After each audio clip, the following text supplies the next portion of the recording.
Hi, welcome back to the channel. My name's Rebecca, I'm 44 years old, I live in Galicia in northern Spain, and I'm somebody who used to suffer from multiple sclerosis, who no longer experiences any of the symptoms since starting the carnivore diet a year ago. And also in the past year, I've made some major changes to my life. So I was previously living in a cabin on a mountain in Asturias, also in northern Spain, just 3 hours to the east. But after a load of events that I've talked about in previous videos, I decided to make a fresh start and move to Galicia, to some farmland. So it's a farmhouse in an abandoned village with about 2 hectares of land that I was able to purchase for an extremely cheap price, and now I'm living here. But it's one of the reasons it was so cheap is because the place needs renovating. So my first year here hasn't been easy because I've been living in very difficult conditions, like dark, damp, mouldy, even the smell of the sewers coming out of the plug holes. So it's, to be honest, I've been finding it quite hard not to get depressed while living there. I've been practicing gratitude. I'm obviously grateful to have a roof over my head and to be in a situation far removed from the hellish situation I was experiencing in Asturias, which I'm still recovering from. So that's also been part of the depression that I've been experiencing. Obviously, I haven't talked about that on my channel, but it has been hard. But something really amazing has happened. My first workaway in Galicia, Maria, who is still my friend, hi Maria, she suggested I get a caravan, and I thought that was quite a genius suggestion. And caravans are significantly cheaper in the UK, so I got one brought over from the UK, and it was going to come in August, but my aunt was going to bring it over with her husband, and then my aunt suddenly, shockingly died, so that didn't happen, so it got delayed, and her husband very kindly agreed to stick to his promise to bring it over, even though he's obviously recently bereaved. So he came over, and the caravan is here. It arrived yesterday.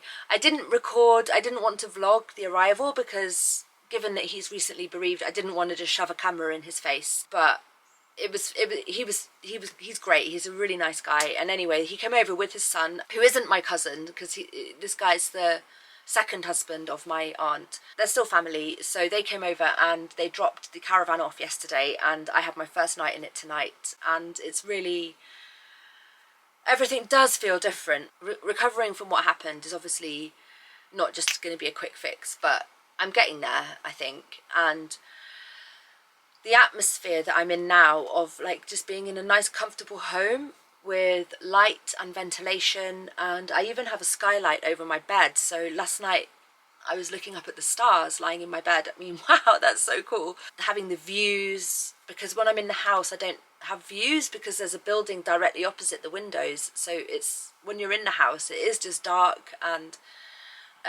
it's difficult. It's a difficult environment. It will be lovely when it's renovated, so I don't have any concerns about the future of the place. I think it's going to be amazing when we're a bit further down the line, but right now it's not been an easy place to live. And so I'm feeling kind of held by this caravan, and just really grateful and blessed to have this beautiful space. I also have a new plan for renovating the place. I'm now going into business with my best friends. So my best friend in the whole world, I speak to like basically every day. We at least have contact every day because we message each other our Wordle scores in the morning. So we have contact every single day, but obviously we don't have long conversations every day. But she's basically my sister, right? She counts as my sister. I've known her for over 20 years and we're still in close contact all these years later. And she's married with 4 kids, and her kids have now become teenagers, and her husband is a builder and property developer. And as my circumstances have changed, so have their circumstances changed, and now our circumstances have aligned, and they are going to come and renovate Mushroom Manor. And I'm really excited about it, not just because that means that the works can go ahead, but also because the people who are going to be here with me are basically my family, and I couldn't love them more than I do. So yeah, they came out to visit just a week or so ago, and we just did a proper thorough look at the roof and measured it up and costed it up. And the thing is, it's got asbestos at the moment, so that needs to be removed. So there's like complications. But we just realised if we just press on and get the roof done on the farmhouse, that's the best possible thing we could do, because actually going into the spring, the weather could be even wetter. I find that the autumn, the fall in northern Spain tends to be drier than the spring, so we realised we could just crack on now and get rid of the asbestos and get the new roof on the farmhouse. And that's by far the best thing I could do in terms of generating income, because it means I can then get the upstairs turned into a flat, an apartment, and rent that out on Airbnb. So if you've watched any of my previous videos, you might wonder what happened to my previous business partner that I was talking about. He's out of the picture. Yeah, I think that was a bit of a rebound from Anthony, my ex. I had to kick Ant out because he was way too involved in all the drama that went down in Asturias. And anyway, I won't talk about that. But when I moved here, it was going to be with him. So then it was like, oh no, he's gone now. That's for the best, but what do I do now? And then there was this kind of rebound, not romantic, but sort of business partner rebound. Somebody who would renovate the house and I'd go into business with. But he came out to visit a couple of times earlier in the year, and it's basically become clear that he has not only a drinking problem but a gambling problem. And the drinking problem meant that he started a load of aggro. He wasn't drunk, but he was hungover, and he started a load of aggro with my other workawayer, Filippo, who did appear briefly in one of my updates. And it was over nothing, and it was just ridiculous. And it was the kind of, he put his hand on my shoulder and was like, "You step inside, darling, I'll deal with this," and he was like, "I'm either gonna beat him up or I'm gonna just sit out and refuse to cooperate," playground behaviour. And just, yeah, I can't handle that kind of aggro. So he had to go. It just wasn't okay. Luckily, Filippo saw it for what it was, and we parted on good terms.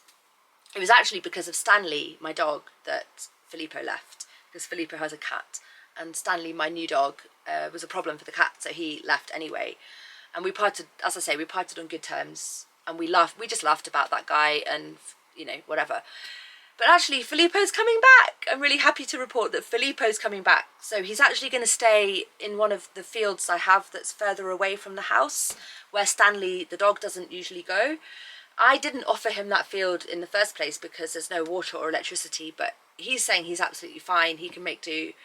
And so he's going to come and spend the winter here, which just means that I have company, because people do come and go, and I've been making friends in Galicia. I don't feel alone, but I am still living alone. So to have somebody just based, a stone's throw away, is reassuring for me. And I like Filippo. I have a lot of respect for him, and I'm really happy with the work he's done so far. So yeah, he'll be staying here, and I've got a couple of other workaways coming in the next week. So there's a lot of activity now, and now that I've got the caravan, I'm just a whole lot more comfortable. I don't have much updates in terms of the carnivore diet, except that my health is consistent. I'm physically energetic and strong. I've had sort of difficulties in terms of living in the house, but they're not related to my multiple sclerosis at all. They're related to my living conditions, which I actually think are an important part of a health journey, not just diet, but your environment. So now I'm in the caravan.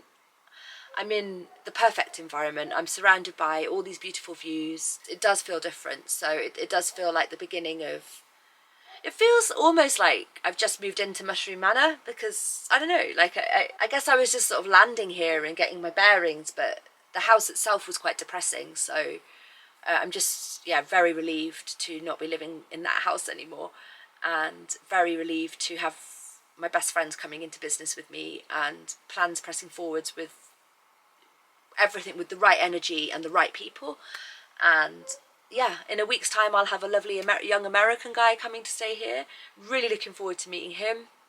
We've spoken on the phone. He's doing the Camino de Santiago at the moment, so he's a pilgrim at the moment. I think he and I are going to get on really great. So he'll just be doing a lot of bramble clearing and just tidying up. Oh, and my MRI scan, I'm still waiting to hear. Everything is just continuing to drag on. But I will obviously let you guys know as soon as I have a date for the MRI scan and some news on that front.